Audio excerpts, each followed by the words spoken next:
शिमला समझौता किस तिथि को हस्ताक्षरित किया गया था? प्रश्न पूछा गया कि शिमला समझौता किस तिथि को हस्ताक्षरित यानी हस्ताक्षर किया गया था शिमला समझौता में। ऑप्शन इस तरह से, ऑप्शन ए में 16 दिसंबर 1971, ऑप्शन बी है 2 जुलाई 1972, ऑप्शन सी है 15 अगस्त 1972, ऑप्शन डी है 10 जनवरी 1966। इस सवाल का जवाब आप लोग कमेंट में जरूर दीजिए। शिमला समझौता किस तिथि को हस्ताक्षरित किया गया था? वैसे इस सवाल का आंसर हम लोग भी देखेंगे, उसके पहले पूरा डिटेल समझ लेते हैं हम लोग शिमला समझौता से संबंधित। सबसे पहला बात करेंगे, सबसे पहले समझिए शिमला समझौता। शिमला समझौता, शिमला समझौता की बात करें, शिमला समझौता हुआ कब था? शिमला समझौता हुआ था 2 जुलाई 1972 को। 2 जुलाई 1972 को शिमला समझौता हुआ था। अब यहाँ पर प्रश्न बनेगा कि शिमला समझौता किस देश के बीच में हुआ था? तो आप लोगों को याद रखना है भारत और पाकिस्तान के बीच में। भारत और पाकिस्तान के बीच में युद्ध हुआ था 1971 में, और यही युद्ध शिमला समझौता के द्वारा समाप्त हुआ था। और ये शिमला समझौता कब हुआ था? 2 जुलाई 1972 को। और यहाँ पर आप लोगों को जो ध्यान रखना है कि शिमला समझौता में भारत की तरफ से हस्ताक्षर किसने किया था? अगर बात किया जाए भारत की तरफ से हस्ताक्षर, तो भारत के तत्कालीन प्रधानमंत्री जो थी वो इंदिरा गांधी थी। इंदिरा गांधी भारत के प्रधानमंत्री की तरफ से हस्ताक्षर किया गया था। जबकि पाकिस्तान की तरफ से बात करें तो पाकिस्तान के उस समय राष्ट्रपति थी जुल्फिकार अली भुट्टो। जुल्फिकार अली भुट्टो, जुल्फिकार अली भुट्टो, जुल्फिकार अली भुट्टो पाकिस्तान के उस समय राष्ट्रपति थी, और इंदिरा गांधी भारत के उस समय प्रधानमंत्री थे। इन्हीं दोनों का हस्ताक्षर हुआ था शिमला समझौता में। और शिमला समझौता हुआ कब? तो 2 जुलाई 1972 को। शिमला समझौता होने के बाद 1971 का जो भारत और पाकिस्तान का युद्ध था ये समाप्त हुआ। थोड़ा और भी आप लोगों को यहाँ पर ध्यान रखना पड़ेगा। 1971 का जो भारत पाकिस्तान का युद्ध हुआ था, इस युद्ध के बाद 16 दिसंबर 1971 को एक नया राष्ट्र उभर कर आया। वो राष्ट्र था बांग्लादेश। वो कौन सा देश था? तो वो था बांग्लादेश। बांग्लादेश एक राष्ट्र के रूप में उभर कर कब आया? तो 16 दिसंबर 1971 को। और ये जो 16 दिसंबर 1971 को बांग्लादेश एक राष्ट्र के रूप में उभर कर आया, इस समय भारत और पाकिस्तान के बीच में युद्ध हुआ था, और यही युद्ध शिमला समझौता के द्वारा 2 जुलाई 1972 को शिमला समझौता होने के बाद ये युद्ध समाप्त हुआ था। इसी क्रम में एक नया राष्ट्र उभर कर आया, वो देश है बांग्लादेश। अगर बात कर ले बांग्लादेश के बारे में, बांग्लादेश की राजधानी कहाँ है? ये भी प्रश्न पूछा जा सकता है। बांग्लादेश की राजधानी है ढाका में। बांग्लादेश की राजधानी कहाँ है? ढाका। और बांग्लादेश की करेंसी यानी यहाँ की मुद्रा क्या है? तो बांग्लादेश की मुद्रा जो याद रखिएगा आप लोग, टका है। एक सवाल और याद रखना यहाँ पर, बांग्लादेश का राष्ट्रगान क्या है? बांग्लादेश का राष्ट्रगान, बांग्लादेश का जो राष्ट्रगान है वो है अमार सोनार बंगलो। अमार सोनार बंगलो, अमार सोनार बंगलो, अमार सोनार बंगलो जो ये बांग्लादेश का राष्ट्रगान है, इसके लेखक कौन है? अमार सोनार बंगलो के लेखक है रविंद्रनाथ टैगोर, R.N. टैगोर। रविंद्रनाथ टैगोर के द्वारा ही प्रसिद्ध गीत अमार सोनार बंगलो लिखा गया था, जो आगे चलकर इस अमार सोनार बंगलो गीत को बांग्लादेश का राष्ट्रगान के रूप में मान्यता दिया गया था। इस तरह से ये सारा सवाल किससे संबंधित है? तो बांग्लादेश। एक तो पहला ही प्रश्न बनेगा कि बांग्लादेश एक नया राष्ट्र के रूप में उभर कर कब आया? तो 16 दिसंबर 1971 को। बांग्लादेश की राजधानी कब है? तो ढाका में बांग्लादेश की राजधानी है। बांग्लादेश की मुद्रा क्या है यानी करेंसी क्या है? तो बांग्लादेश की करेंसी है टाका। बांग्लादेश का राष्ट्रगान क्या है? तो बांग्लादेश का राष्ट्रगान है अमार सोनार बंगलो, और इसके लेखक कौन है? रविंद्रनाथ टैगोर। रविंद्रनाथ टैगोर ने भारत के राष्ट्रगान जो जन गण मन, इसके भी लेखक कौन है? तो वो रविंद्रनाथ टैगोर ही है। ये था आपका शिमला समझौता। शिमला समझौता 2 जुलाई 1972 को भारत और पाकिस्तान के बीच में, भारत की तरफ से उस समय भारत के प्रधानमंत्री थी इंदिरा गांधी, इनके द्वारा हस्ताक्षर किया गया था, और पाकिस्तान की तरफ से पाकिस्तान के राष्ट्रपति थे जुल्फिकार अली भुट्टो, इनके द्वारा हस्ताक्षर किया गया था। शिमला, ये हो गया आपका शिमला समझौता। इसके साथ में आप लोगों को जो ध्यान रखना है वो ध्यान रखना है शिमला सम्मेलन। शिमला सम्मेलन, शिमला सम्मेलन। शिमला सम्मेलन की बात करें तो शिमला सम्मेलन जो हुआ था ये हुआ था 1945 में, इसको भी जरूर ध्यान रखेगा। शिमला सम्मेलन कब हुआ था? शिमला सम्मेलन हुआ था 1945 में, जबकि शिमला समझौता हुआ था 1972 में। और साथ में आप लोगों को याद जो रखना है वो याद रखना है ताशकंद समझौता। ताशकंद ताशकंद समझौता, ये ताशकंद समझौता क्यों याद रखेंगे अभी हम लोग बात करेंगे। ताशकंद समझौता, ताशकंद समझौता के बारे में बात करें तो ये जो ताशकंद समझौता हुआ था ये हुआ था 10 जनवरी 1966 को। ताशकंद समझौता कब हुआ था? 10 जनवरी 1966 को। भारत और पाकिस्तान के बीच में युद्ध हुआ था 1965 में। भारत और पाकिस्तान के बीच युद्ध हुआ था 1965 में, और यही युद्ध ताशकंद समझौता के द्वारा समाप्त हुआ था। ताशकंद समझौता कब होता है? तो 10 जनवरी 1966 को।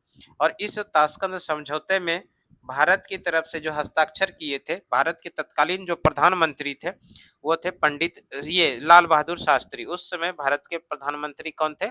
लाल बहादुर शास्त्री। तो लाल बहादुर शास्त्री के द्वारा इस ताशकंद समझौते पर हस्ताक्षर किया गया था। वहीं पर पाकिस्तान की तरफ से बात करें तो पाकिस्तान के उस समय राष्ट्रपति थे, पाकिस्तान के राष्ट्रपति, इस समय पाकिस्तान के जो राष्ट्रपति थे यानी जिन्होंने किस हस्ताक्षर किया था तो वो थे अयूब खान। कौन थे? अयूब खान। इसको याद रखिएगा। पाकिस्तान की तरफ से इसके अंदर नेतृत्व किसने किया था ताशकंद समझौते में? तो किया था अयूब खान ने। और उस समय भारत की तरफ से जो नेतृत्व किया था इंडिया की तरफ से, इंडिया के प्रधानमंत्री थे उस समय, यानी इस समय प्रधानमंत्री थे लाल बहादुर शास्त्री। ताशकंद समझौता किन के बीच हुआ था? भारत और पाकिस्तान के बीच में हुआ था। कब हुआ था? ये हुआ था 10 जनवरी 1966 को। 10 जनवरी 1966 को ताशकंद समझौता हुआ, और इस ताशकंद समझौता में भारत की तरफ से हस्ताक्षर किसने किया था? लाल बहादुर शास्त्री ने। और पाकिस्तान की तरफ से जो हस्ताक्षर किया था तो उस समय पाकिस्तान के राष्ट्रपति थे अयूब खान। इन्हीं ने इस पर इस ताशकंद समझौता पर हस्ताक्षर किया था। ये हो गया आपका ताशकंद समझौता। एक समझौता और आप लोगों को याद रखना है, और ये समझौता है पंचशील समझौता। पंचशील समझौता, पंचशील समझौता। ये पंचशील समझौता कब और किसके साथ हुआ था? पंचशील समझौता की बात करें तो पंचशील समझौता हुआ था 1954 में। पंचशील समझौता कब होता है? 1954 में हुआ था। और 1954 में जो पंचशील समझौता हुआ था ये भारत और चीन के बीच में हुआ था। पंचशील समझौता किसके किसके बीच? भारत और चीन। और इस पंचशील समझौता में 5 बिंदुओं पर मुख्य रूप से फोकस किया गया था। 5 बिंदुओं पर, ठीक है। इसके बारे में हम लोग किसी और वीडियो में डिटेल से बात करेंगे। अभी आपको केवल ध्यान रखना है पंचशील समझौता कब होता है? 1954 में। किसके किसके बीच? भारत और चीन के बीच में। यहाँ से अगर प्रश्न पूछा जाएगा इस पंचशील समझौते में भारत की तरफ से प्रतिनिधित्व यानी भारत की तरफ से हस्ताक्षर किसने किया था? तो आप लोगों को याद रखना है पंचशील समझौता में उस समय भारत के प्रधानमंत्री थे जवाहर लाल नेहरू, इन्हीं के द्वारा हस्ताक्षर किया गया था। जबकि चीन की बात करें तो चीन के तरफ से जो नेतृत्व किया था वो किया था चाउ एन लाई ने। चाउ एन लाई, चाउ एन लाई ने। तो इस तरह से ये हो गया आपका पंचशील समझौता। कब हुआ था? तो पंचशील समझौता हुआ था 1954 में, भारत और चीन के बीच में हुआ था। भारत की तरफ से नेतृत्व किया था पंडित जवाहरलाल नेहरू ने, जबकि चीन की तरफ से नेतृत्व किया था चाउ एन लाई ने। एक सवाल यहाँ पर और बनेगा, पंचशील का उल्लंघन चीन ने किस वर्ष किया? पंचशील का उल्लंघन किया था चीन ने 1962 में। पंचशील का उल्लंघन कब कर दिया? 1962 में, जिसके कारण भारत और चीन के बीच में युद्ध हुआ और भारत में पहली बार राष्ट्रीय आपातकाल लगाया गया था। भारत में पहली बार राष्ट्रीय आपातकाल लगाया गया था। इसको भी याद रखिएगा, भारत में पहली बार राष्ट्रीय आपातकाल लगाया गया था। आपातकाल लगाया गया था, राष्ट्रीय आपातकाल लगाया गया था। यहाँ से प्रश्न पूछा जाता है पंचशील का उल्लंघन चीन ने किस वर्ष किया था? हम लोग आंसर करेंगे पंचशील का उल्लंघन चीन ने किया था 1962 में। इसी कारण से भारत में पहली बार राष्ट्रीय आपातकाल लगाया गया था।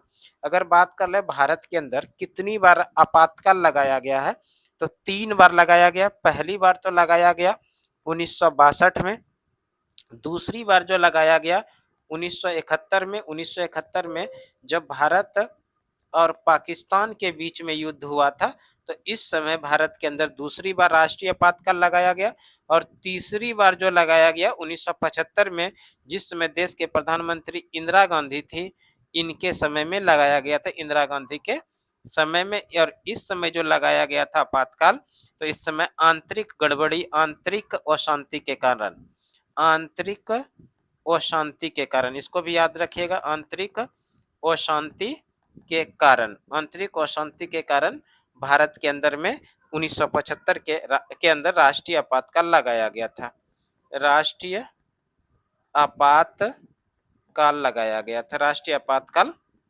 लगाया गया था। तो ये कुछ इंपॉर्टेंट फैक्ट हो गया जो कि एक्स्ट्रा एक प्रश्न से हटकर हुआ, और ये सभी प्रश्न आपके एग्जाम के लिए बेहद ही महत्वपूर्ण हो सकता है। तो यहाँ पर किस किस तरह से प्रश्न हुआ। पहला प्रश्न हुआ कि शिमला समझौता कब हुआ। शिमला समझौता हुआ 2 जुलाई 1972 को। शिमला समझौता हुआ किसके किसके बीच, भारत और पाकिस्तान की तरफ, भारत और पाकिस्तान के बीच में हुआ। भारत की तरफ से इसके अंदर किसने प्रतिनिधित्व किया था, तो उस समय देश की प्रधानमंत्री थी इंदिरा गांधी, इन्हीं ने हस्ताक्षर किया था। और पाकिस्तान की तरफ से जो हस्ताक्षर किया था, पाकिस्तान के उस समय राष्ट्रपति थे जुल्फिकार अली भुट्टो, इन्होंने हस्ताक्षर किया था। 1971 में जो शिमला समझौता हुआ, इस समय भारत और पाकिस्तान के, सॉरी 71 नहीं, 1972 में शिमला समझौता हुआ था, भारत और पाकिस्तान के बीच में युद्ध हुआ था 1971 में, और यही युद्ध समाप्त हुआ था शिमला समझौता के द्वारा। 1971 में एक नया राष्ट्र उभर कर आया, और वो राष्ट्र है बांग्लादेश। कब बांग्लादेश नया राष्ट्र बना, तो 16 दिसंबर 1971 को। बांग्लादेश की राजधानी कहाँ है, तो बांग्लादेश की राजधानी है ढाका में। और यहाँ की करेंसी क्या है, तो यहाँ की करेंसी है टाका। बांग्लादेश का राष्ट्रगान क्या है, तो बांग्लादेश का राष्ट्रगान है अमार सोनार बंगलो। अमार सोनार बंगलो के लेखक कौन है, तो रविन्द्रनाथ टैगोर अमार सोनार बंगलो के लेखक हैं। अब हम लोग थोड़ा बात कर लेते हैं शिमला सम्मेलन। शिमला सम्मेलन हम लोग पढ़ चुके हैं। शिमला समझौता की बात किया जाएगा तो 1972 में शिमला समझौता, जबकि 1945 में जो हुआ था सम्मेलन, तो ये इसको शिमला सम्मेलन के नाम से जानते हैं। शिमला सम्मेलन पूछा जाए तो आप लोग 1945 कीजिएगा, और शिमला समझौता पूछा जाए तो 1972 कीजिएगा, ठीक है। ताशकंद समझौता, ताशकंद समझौता किसके किसके बीच हुआ, भारत और पाकिस्तान के बीच में हुआ था। और कब हुआ था, 10 जनवरी 1966 को ताशकंद समझौता हुआ था। ताशकंद समझौता के समय भारत के प्रधानमंत्री जो थे वो थे लाल बहादुर शास्त्री, और पाकिस्तान की तरफ से जो नेतृत्व किया था उस समय पाकिस्तान के राष्ट्रपति थे अयूब खां, इन्हीं के द्वारा हस्ताक्षर किया गया था। और इसके साथ में जो आप लोगों को पढ़े, हम लोग जो पढ़े वो है पंचशील समझौता। पंचशील समझौता हुआ कब, तो 1954 में। पंचशील समझौता किसके किसके बीच हुआ, भारत और पाकिस्तान के बीच में हुआ था। भारत की तरफ से प्रतिनिधित्व यानी हस्ताक्षर किया था पंडित जवाहरलाल नेहरू, और चीन की तरफ से जो नेतृत्व किया था वो तो चाउ एन लाई ने। और पंचशील समझौता कब हुआ, पंचशील समझौता हुआ 1954 में। और इस पंचशील का उल्लंघन चीन ने किस वर्ष किया, तो 1962 में किया, जिसके कारण भारत के अंदर पहली बार राष्ट्रीय आपातकाल लगाया गया था। भारत के अंदर 3 बार राष्ट्रीय आपातकाल लगाया गया। पहली बार 1962 में जब पंचशील का उल्लंघन किया था चीन ने, इस समय भारत के अंदर पहली बार राष्ट्रीय आपातकाल लागू किया गया था। दूसरी बार 1971 में जब भारत और पाकिस्तान के बीच में युद्ध हुआ, तो इस समय भारत के अंदर दूसरी बार राष्ट्रीय आपातकाल लगाया गया। और तीसरी बार बात करें तो 1975 के अंदर इंदिरा गांधी की सरकार के समय आंतरिक अशांति के कारण राष्ट्रीय आपातकाल लगाया गया था। हम लोग आते हैं प्रश्न पर। यहाँ पर देखिए प्रश्न क्या पूछा गया था, प्रश्न पूछा गया था शिमला समझौता किस तिथि को हस्ताक्षरित किया गया था। अभी हम लोग पढ़े शिमला समझौता जो हस्ताक्षरित किया गया था, यह हस्ताक्षरित कब किया गया था, अभी पढ़े थे हम लोग 2 जुलाई 1972 को। और यहाँ पर देखिए 2 जुलाई 1972 जो है वो है ऑप्शन ए के, सॉरी ऑप्शन बी में। तो इस प्रश्न का जो सही आंसर हो जाएगा वो हो जाएगा option B is the right answer. हमें उम्मीद है ये वीडियो आप लोगों के लिए निश्चित रूप से उपयोगी साबित होने वाला। इस तरह का वीडियो रेगुलर सुमन क्लासेस यूट्यूब चैनल पर मिलते रहेगा। Thank you.